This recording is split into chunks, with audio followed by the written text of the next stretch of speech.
دوستو آداب، میں ہوں جمال عباس۔ ادھر ادھر کی دنیا بھر کی کے اس نئے ایپیسوڈ میں آپ کا خیر مقدم ہے۔ دوستو، اس سے پہلے کہ ہم اپنی سٹوری کی طرف بڑھیں، آپ سے ریکویسٹ ہے کہ اگر آپ نے ہمارے چینل کو سبسکرائب نہیں کیا ہے تو پلیز سبسکرائب کیجئے اور بیل آئیکن ضرور دبائیے۔ دوستو، ایودھیا میں رام مندر کی تعمیر کے لیے سنگ بنیاد رکھا جا چکا ہے۔ وزیر اعظم نریندر مودی جی نے بھومی پوجن میں حصہ لیا۔ یہاں ایک سوال یہ اٹھ رہا ہے کہ کیا مندر کی تعمیر کے بعد ہندوستانی مسلمانوں کے تمام عبادت گاہیں محفوظ ہو گئی ہیں؟ لیکن لگتا ہے کہ نہیں، چونکہ 90 کی دہائی میں جو ایک نعرہ بلند ہوا تھا، ایودھیا تو جھانکی ہے، کاشی متھرا باقی ہے، وہ نعرہ پھر سنائی دینے لگا ہے۔ پیش ہے یہ رپورٹ۔ 90 کی دہائی میں آر ایس ایس اور دیگر ہندووادی تنظیموں کی جانب سے بلند کیا گیا نعرہ ایودھیا تو جھانکی ہے، کاشی متھرا باقی ہے، ایک بار پھر سنائی دینے لگا ہے۔ بابری مسجد قبضانے کے بعد اب ہندووادی عناصر کی نگاہیں بنارس کی گیان واپی مسجد اور متھرا کی عیدگاہ مسجد پر ہیں۔ اگر آپ یہ سمجھتے ہیں کہ بابری مسجد کے مسلمانوں کے ہاتھ سے چلے جانے کے بعد مسلمانوں کی دیگر عبادت گاہیں محفوظ ہو گئی ہیں تو آپ غلط سمجھ رہے ہیں۔ بی جے پی کے ونے کٹیار جیسے لیڈروں نے بنارس اور متھرا کے مسلم مذہبی مقامات کے خلاف تحریک شروع کرنے کی باتیں شروع کر دی ہیں۔ ونے کٹیار ان لوگوں میں شامل ہیں جو ایودھیا تحریک چلانے والوں میں پیش تھے۔ ونے کٹیار کی باتوں کو ہلکے میں لینے کی حماقت نہیں کی جا سکتی۔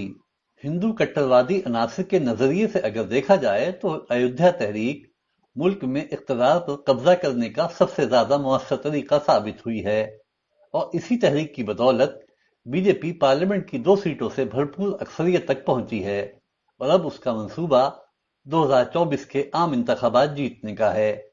بی جے پی 2024 کے انتخابات میں اپنے اسی کامیاب اور آزمائے ہوئے نسخے پر عمل کرنا چاہے گی۔ جہاں تک بابری مسجد رام جنم بھومی ایشو کی بات ہے تو اس سے جتنا سیاسی فائدہ بی جے پی اٹھا سکتی تھی اٹھا چکی ہے۔ بہار اور مغربی بنگال کے اسمبلی چناؤ میں بازی مارنے کے لیے اس نے رام مندر کی تعمیر کا کام شروع کیا ہے۔ ان ریاستوں کے اسمبلی چناؤ میں رام مندر تحریک کا بچا کچا فائدہ اٹھانے کی کوشش کی جائے گی۔ اگر ایسا نہیں ہے تو پھر ایسی صورت میں کہ جب ملک کورونا کی وبا سے گھرا ہوا ہے، معاشی طور سے بدحالی کا دورہ ہے، لوگوں کے کام دھندے چوپٹ ہیں، فیکٹریاں کارخانے بند ہو رہے ہیں، بعض سرکاری اداروں میں ملازمین کی تنخواہیں دینے کے لیے حکومت کے پاس پیسے نہیں ہیں، مودی حکومت کو ایودھیا میں رام مندر کی تعمیر شروع کرنے کی کیا ضرورت تھی؟ بابری مسجد کی زمین تو ہندوؤں کے قبضے میں آ ہی چکی ہے۔ بابری مسجد کے انہدام کے بعد سے اس کے مقام پر بنے عارضی مندر میں رام چندر جی کی مورتی رکھی ہوئی ہے، پوجا ارچنا ہو رہی ہے، مندر کبھی بھی بنایا جا سکتا ہے۔ رام مندر کی تعمیر کا کام شروع کر کے آر ایس ایس نے ایک تیر سے کئی شکار کرنے کی کوشش کی ہے۔ ملک کی موجودہ نازک صورتحال میں اپنے کٹر ہندو ووٹ بینک کو سمیٹے رکھنے کے ساتھ ساتھ عوام کی توجہ ملک کے مسائل سے ہٹانے کی بھی اسے سخت ضرورت ہے، اور اگر بہار اور مغربی بنگال کے اسمبلی چناؤ میں رام مندر کا ایشو کام کر گیا تو سونے پر سہاگا۔ بی جے پی یہ دعویٰ کرنے میں حق بجانب ہوگی کہ ایودھیا کے بارے میں اس نے اپنا وعدہ پورا کر دیا ہے۔ آگے بڑھنے سے پہلے ذرا یہ سمجھ لیتے ہیں کہ کاشی اور متھرا کی مسجدوں کا معاملہ کیا ہے۔ بنارس کی گیان واپی مسجد وشوناتھ مندر کا تنازعہ الہ آباد ہائی کورٹ میں زیر سماعت ہے۔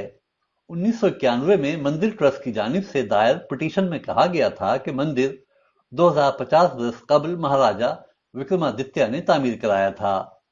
پٹیشن میں الزام لگایا گیا ہے کہ مغل شہنشاہ اورنگزیب نے 1664 میں جزوی طور سے مندر منہدم کر کے اس کے ایک حصے میں منہدم شدہ مندر کے ملبے سے مسجد تعمیر کرائی تھی، جسے گیان واپی مسجد کہا جاتا ہے۔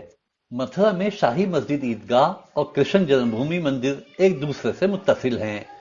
دونوں عبادت گاہوں میں اپنے اپنے وقت پر عبادت ہوتی رہتی ہے۔ اس قضیے کے سلسلے میں 1968 میں فریقوں کے درمیان ایک معاہدہ ہوا تھا۔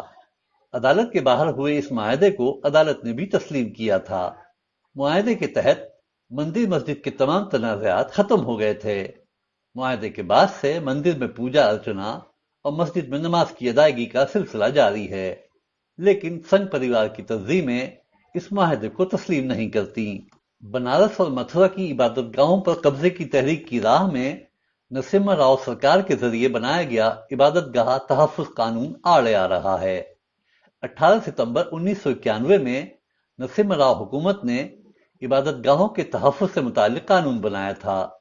اس قانون سے ایودھیا تنازع کو الگ رکھا گیا تھا۔ قانون کے مطابق 15 اگست 1947 تک کسی عبادت گاہ کی حالت جو تھی وہ جوں کی توں رہے گی۔ اس طرح اس قانون کے تحت گیان واپی مسجد اور متھرا کی عیدگاہ کا قضیہ ختم ہو جاتا ہے۔ بابری مسجد رام جنم بھومی تنازع کے فیصلے میں بھی سپریم کورٹ نے واضح کیا تھا کہ بنارس اور متھرا کے متنازعہ مذہبی مقامات کی حالت جوں کی توں رہے گی۔ کاشی اور متھرا کی مسجدوں کے خلاف تحریک کی کامیابی کے لیے عبادت گاہوں کے تحفظ کے اس قانون کا خاتمہ ضروری ہے، اور اس کے لیے سپریم کورٹ میں پٹیشن داخل کر دی گئی ہے۔ بھدر سادھو سماج کی جانب سے سپریم کورٹ میں ایک عرضی داخل کی گئی ہے جس میں عبادت گاہوں کے تحفظ کے قانون کو کالعدم قرار دینے کا مطالبہ کیا گیا ہے۔ تو جناب تیار رہیے، 2 اور مسجدوں کے خلاف تحریک رفتہ رفتہ زور پکڑے گی۔ دیکھنا یہ ہے کہ سپریم کورٹ عبادت گاہوں کے تحفظ کے قانون کے بارے میں کیا فیصلہ کرتا ہے۔ اس قانون کے خاتمے کے لیے مودی حکومت کے پاس ایک راستہ اور بھی ہے۔ پارلیمنٹ میں کسی قانون کو کالعدم قرار دینے لائق اکثریت تو اس کے پاس ہے ہی۔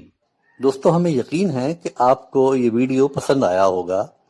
اگر آپ نے اب تک ہمارے چینل کو سبسکرائب نہیں کیا ہے تو فوراً کیجئے اور بیل آئیکن ضرور دبائیے۔ خدا حافظ۔